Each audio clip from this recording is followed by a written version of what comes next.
పూణే అనగానే మనకు గుర్తొచ్చేది ఛత్రపతి శివాజీ మహారాజ్. ఈ లాల్ మహల్ని శివాజీ మహారాజ్ యొక్క నాన్న శివాజీ మహారాజ్ కోసం కట్టించారు.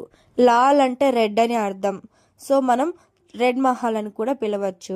ఛత్రపతి శివాజీ మహారాజ్ యొక్క బాల్యం ఇక్కడే గడిచింది. ఒకనాడు దొంగతనంగా షైద్ ఖాన్ ఈ మహల్లోకి ప్రవేశించాడు. తిరిగి వెళ్లే సమయంలో ఛత్రపతి శివాజీ మహారాజ్ గమనించి అతని 3 వేలుని కత్తితో అయితే నరికేశారు.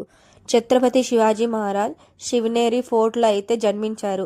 అతని బాల్యం అయితే లాల్ మహల్లో గడిచింది. ఈ లాల్ మహల్లో అయితే ఛత్రపతి శివాజీ మహారాజ్ యొక్క బాల్యం ఫొటోస్ ఉన్నాయి. ఆ టైంలో ఎలాంటి కార్యక్రమాలు చేశారని కూడా ఉంది. ఛత్రపతి శివాజీ మహారాజ్ యొక్క ఫొటోసు అలానే స్టాచ్యూస్ వీధికి ఒక్కటైనా ఉంటుంది. చాలా ధైర్యవంతుడు కదా ఛత్రపతి శివాజీ మహారాజు.